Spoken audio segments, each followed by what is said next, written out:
The latest summertime extravaganza based on the Hasbro toys doesn't reach the heights of the unexpectedly delightful Bumblebee from 2018, but it's far superior to the 5 cacophonous blockbusters Michael Bay directed between 2007 and 2017.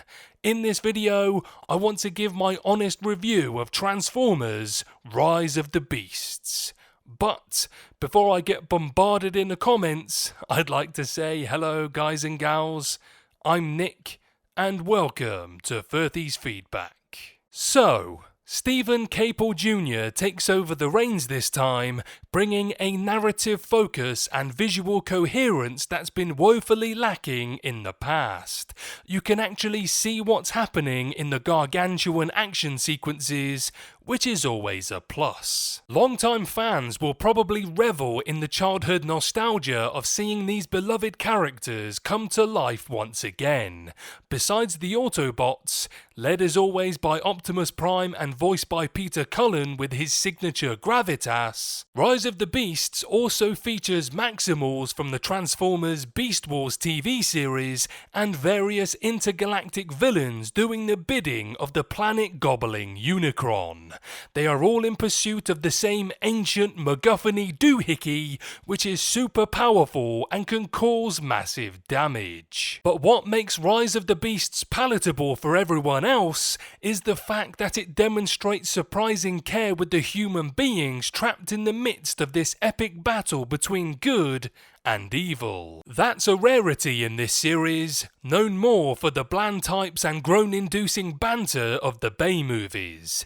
The screenplay, credited to 5 people, gives the likeable Anthony Ramos and Dominique Fishback the opportunity to create characters we might even care about. And yes, it does sound inherently contradictory to say, I would like to see more humanity in my movie about otherworldly beings pretending to be cars and trucks. But that's what makes Rise of the Beasts and Travis Knight's 80s set Bumblebee stand out. Moreover, the revelation that the new film will return to New York City would also support theories that the sequel might adapt some of Aykroyd's original concepts, which would have seen the team explore a hellish version of Manhattan dubbed Manhelton. The freezing indicated in the new logo could also point to a literal freezing over of hell, prompting the ghost infestation of New York from dispossessed. This includes his adorable younger brother Chris, who's suffering from a chronic illness. At the same time, at a museum on Ellis Island, Fishback's Elena is fighting to prove herself as an artifacts expert who's knowledgeable beyond her years. These are both young people of colour being repeatedly underestimated and marginalised by the predominantly white people in charge, which provides more context and social criticism than we usually see in these movies. There's still a lot of ghoulish mystery surrounding this new Ghostbusters film, but what we do know about this sequel is the new cast includes Kumail Nanjiani, Patton Oswalt, James Acaster, and Emily Annan Lind.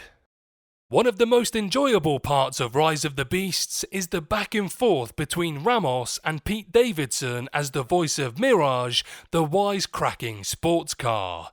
The role calls for Davidson to showcase his irreverent, playful persona. It's perfect casting, and it may be his best work yet. Other heavy hitters among the voice cast include Michelle Yeoh as the majestic Maximal Falcon Air Razor, Ron Perlman as the roaring gorilla Optimus Primal, and Peter Dinklage as the vicious Scourge, the leader of the Terracons, who's Unicorn's right-hand man, or bot. The ever-charming Cristo Fernandez basically does his sunny Danny Rojas personality from Ted Lasso as a 1970s Volkswagen bus named Wheeljack, but it's still a pleasure. 90s hip-hop classics from A Tribe Called Quest, Wu-Tang Clan, Diggable Planets, The Notorious B.I.G. and more are a great fit and provide an infectious vibe. But ultimately, Rise of the Beasts does what every Transformers movie has to do. Wrap up with a seemingly endless fight sequence in which big, shiny chunks of metal slam noisily into each other. The smaller and more intimate special effects are more impressive than these massive set pieces. Mirage evolves in a multitude of cool ways that look tactile and realistic, for example. But while the climax isn't as dizzying and endless as they so often are, it's still rather dull compared to the action that came before it. There is also the fundamental problem that there are no real stakes. We know what happens to these characters, and that they'll not only be okay, but also survive for several more movies. And of course, a mid-credit scene suggests that there's even more to come from this cinematic universe, because there's always more to come, so you may as well buckle up.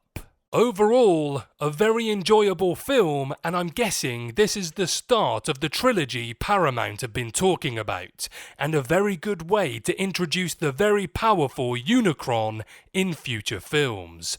A solid entry in my opinion. What do you guys think? Have you seen Rise of the Beasts yet? And if you have, what did you think of the newest entry? Let me know below.